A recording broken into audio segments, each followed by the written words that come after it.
Olá, hoje eu gostaria de compartilhar com vocês mais uma palavra, mais uma reflexão. Espero que essa palavra te encontre, te fortaleça, te anime nesse período da vida tão complexo e difícil. Hoje o tema de hoje é um tema bem relevante. Como lidar com a crise existencial. E para falar de um tema tão relevante como esse, eu gostaria de convidar você a abrir a palavra do Senhor no livro de Eclesiastes, capítulo 3, um livro considerado a sabedoria da vida, né? Um livro que é atribuído, né? Tem uma hipótese aí muito forte de ter sido Salomão, né?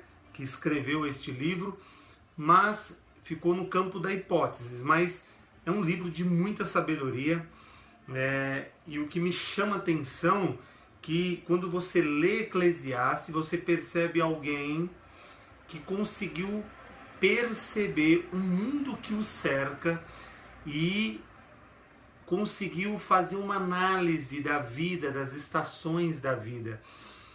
E também mostra para mim esse livro de Eclesiastes uma crise existencial, aonde você percebe uma crise, né?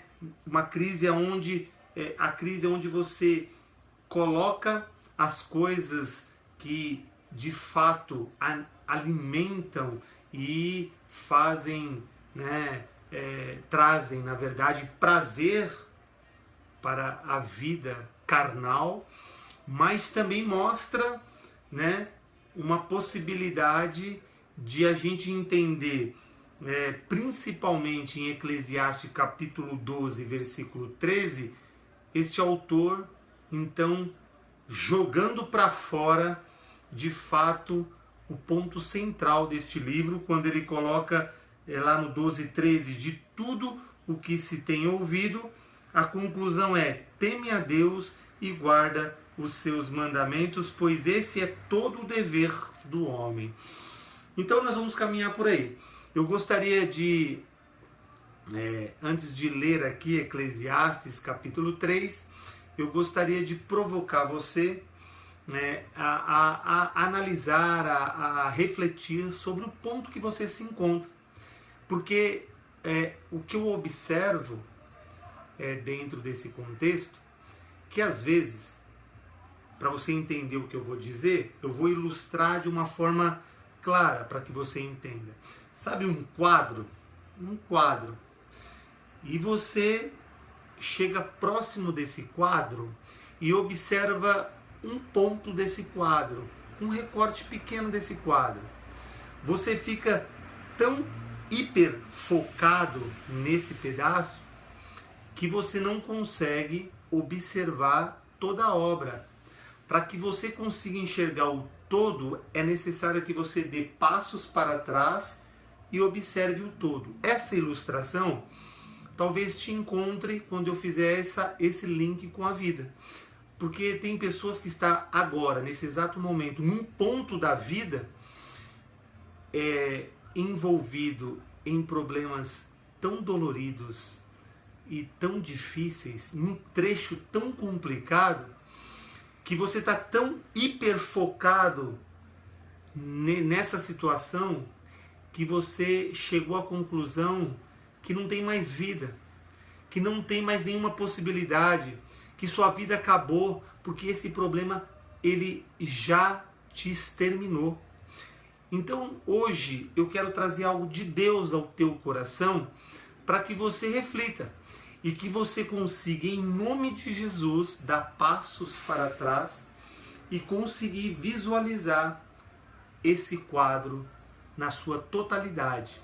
Em outras palavras, que você consiga olhar para a sua vida e perceber que esse problema localizado, ele passa, ele vai passar. Sabe por quê? Porque aqui no livro de Eclesiastes está se tratando de um ciclo. Ele fala de ciclos. E isso é muito interessante. E aqui o que me chama a atenção é justamente agora, já mergulhando nessa leitura, olha o que diz no capítulo 3, versículo 1. tudo tem o seu tempo determinado, o tempo para todo propósito debaixo do céu. A primeira coisa que eu gostaria de destacar aqui, e eu gostaria que você pensasse, é uma pessoa que desconhece a Deus, ele não entende muito a questão do propósito. Mas você que conhece a Deus, você sabe que você não nasceu fruto de uma relação. Que você nasceu com um propósito. A palavra diz que quando você ainda era um líquido informe, Deus já te conhecia e havia escrito todos os dias da sua vida. Isso fique no radar, porque isso é muito importante. Nós caminhamos debaixo de propósito, isso tem que ser entendido. Embora o ser humano humanamente vive as suas crises, como o escritor de Eclesiastes coloca, esse livro de sabedoria, de vida, e parece que tem uma análise da vida e consegue perceber o que de fato acontece nesse percurso da vida. E aí ele encabeça no versículo 2, trazendo algo importantíssimo, que ele diz: há tempo de nascer e tempo de morrer. Observa, ele já começa encabeçando tudo isso, falando de propósito, e na sequência falando de um ciclo que nasce e que morre. Se eu sei que você sabe disso, mas eu vou te relembrar. Nós nascemos um dia e automaticamente no outro polo disparou já um cronômetro. Sabe eu vou colocar aqui um termo pesado, mas para que você entenda. Uma bomba foi ativada. E essa bomba vai chegar um dia, tem um dia certo, a hora, o momento de explodir. Que é o percurso, quando chegar o tempo de morrer, você não sabe o dia nem a hora, mas isso vai acontecer. Todos nós vamos ter que enfrentar a morte. A não ser que aconteça aquele grande evento que a palavra traz, que é o grande arrebatamento. E aí você não vai chegar a provar a morte. Mas, tirando esta exceção, todos nós estamos no caminho de encarar a morte. Então veja bem, e ele traz esse ciclo. Isso é importante. Isso traz uma reflexão importante que eu quero trazer ao teu coração. O que é que você tem feito da tua vida?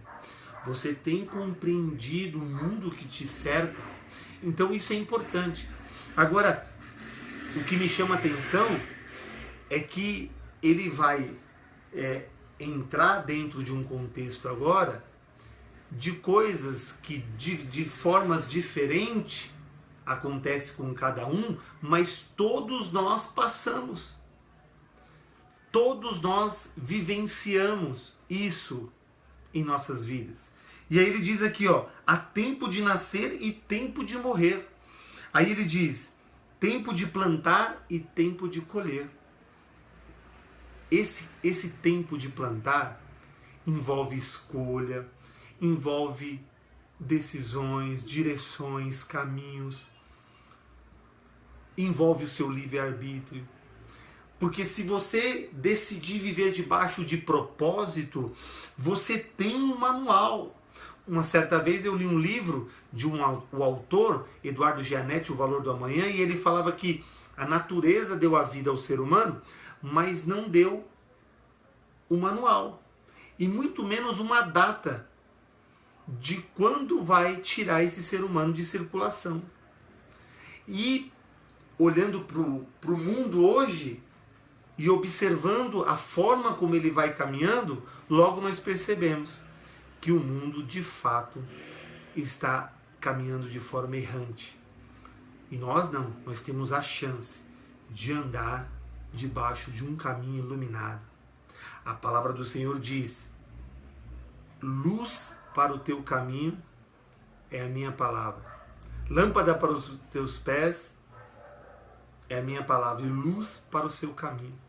Então, nós temos que entender que Jesus também trouxe uma frase fortíssima: eu sou o caminho, a verdade e a vida. Então você entenda que por meio da palavra nós somos direcionados. Agora, o que foi um tiro certeiro desse autor de Eclesiastes, que julgam-se que foi Salomão, que coisa interessante, ele consegue perceber, mesmo você caminhando sobre propósito, você vai viver todas essas coisas, mas aí sim que está o diferencial. Você pode viver essas coisas mais balizado pela palavra, e a sua aplicação diante desses desafios seja por meio da palavra, ou você você vai viver um caminho, uma trajetória, aonde quando você se deparar com essas situações, você vai agir conforme o repertório de vida que você tem humano. Porque quando ele diz assim, há tempo de plantar e há tempo, olha só, há tempo de plantar e tempo de arrancar o que se plantou, a palavra do Senhor ainda reforça isso, endossa isso, lá no Novo Testamento, dizendo, de Deus ninguém zomba, o que o homem semear, ele também colherá.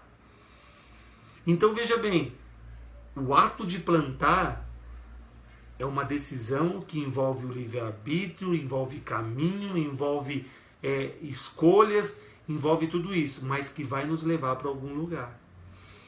Para aqueles que não estão andando sem propósito, o risco é muito grande. Mas aqueles que andam debaixo do guarda-chuva do Senhor, quando plantar, sabe que tem que plantar aquilo que é bom, aquilo que é de boa fama, aquilo que vai produzir paz e não guerra. Analise a sua vida hoje, faça como esse autor de Eclesiastes conseguiu parar e fazer uma reflexão da vida. E aí, ó, olha, tem muitos exemplos aqui, ele fala que assim, ó, há tempo, olha só, de matar e tempo de curar, tempo de derrubar e tempo de edificar.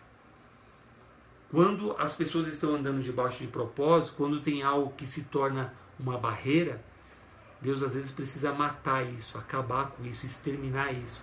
E aí depois diz na sequência, olha só, há tempo de curar. Depois de matar, há tempo de curar. E isso é interessante. Mostra uma operação. Deus começa a operacionalizar um tratamento.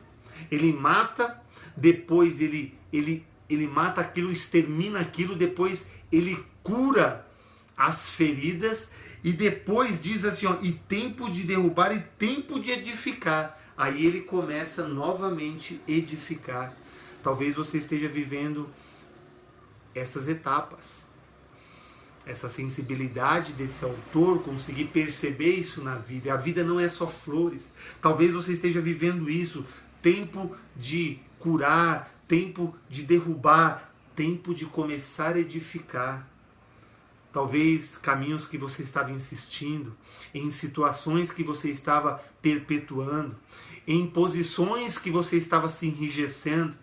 Deus teve que matar, teve que derrubar, teve que destruir, e começou então uma nova edificação. E não veja isso como algo ruim, porque isso é para um tratamento, é para um novo direcionamento. Tem um trecho aqui de um livro que eu estou lendo que diz assim, pois a tribulação não é necessariamente um mal, ela dói, ela perturba, angustia, incomoda, deprime, mas sempre traz benefícios. E aí está o verdadeiro paradoxo, que os grandes benefícios que recebemos não vêm do sucesso, do conforto e da alegria. Não nos acontece quando tudo é um manso lago azul, mas acontece nas grandes tribulações. Nós vamos aprender. A palavra diz em Tiago 1,4, tende por motivo de grande alegria passar por diversas provações, porque isso vai produzir algo bom na tua vida. Então, veja bem, tem muitas possibilidades. Quando ele fala aqui, tempos de espalhar pedras e tem, olha só, não, aqui ele diz aqui no 4, tempo de chorar e tempo de rir. Olha só que coisa interessante. Há tempo de chorar, há tempo de rir. Olha só, tempo de prantear e tempo de dançar. Tempo de espalhar pedras, tempo de juntar pedras, tempo de abraçar e tempo de se afastar de se abraçar. O que está dizendo aqui, por isso que é um olhar humano, ele está olhando, está numa crise carnal aqui.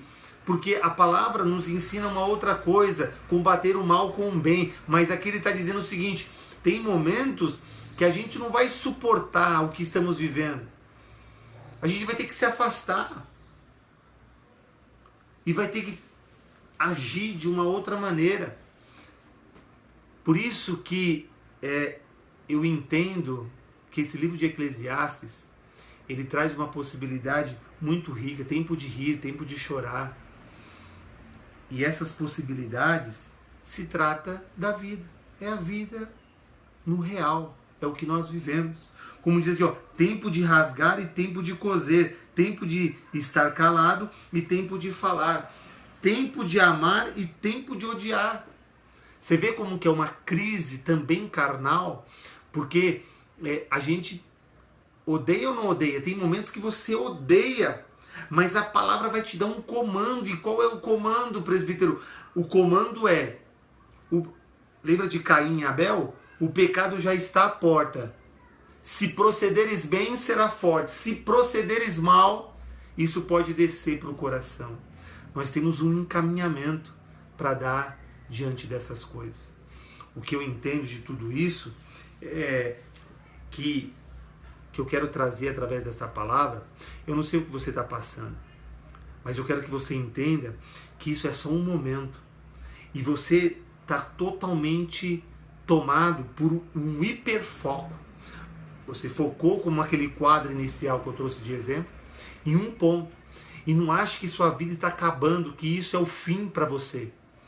Isso pode ser um grande recomeço se você deixar Deus agir na tua vida e você conseguir dar passos para trás e observar que Deus, sua vida é muito mais do que só isso que você está imaginando. Tem pessoas que acham que o que está passando é tão grande que nunca mais vai passar, mas passa.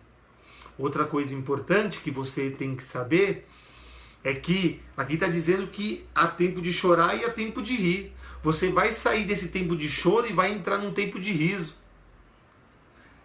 Mas tem uma coisa importante aí, para que você entenda. Que diante desse contexto que você está vivendo, o inimigo tem trabalhado na tua mente. E é esses momentos que quem não anda na direção, balizado pela palavra do Senhor, toma de decisões completamente equivocadas. Aí está o grande risco. E aí a palavra vem e diz, é um abismo chamando o outro abismo. Mas preste atenção, neste tema, a crise existencial ela existe, mas o nosso Deus é maior do que todas as coisas. E o que é que você tem feito da tua vida? Porque aqui, o ponto-chave desta mensagem é a conclusão que esse autor chegou no livro de Eclesiastes. No capítulo 12, versículo 13, que ele diz, de tudo o que se tem ouvido, a conclusão é, teme a Deus, guarda os seus mandamentos, pois esse é todo o dever do homem. Então, guardar os seus mandamentos e temer a Deus é o grande triunfo de um homem e de uma mulher. Não deixe, não permita. Você que tem aí lidado com essa crise, como é o tema de hoje, como lidar com a crise existencial. O que o inimigo quer te fazer é que dentro desse quadro maior, você fique preso em um recorte e ache que aí é o fim da tua história. Mas saiba que Deus quer dizer algo ao teu coração. Esse ponto pode ser o recomeço de uma nova história. Fique com esta palavra no teu coração e que Deus te abençoe.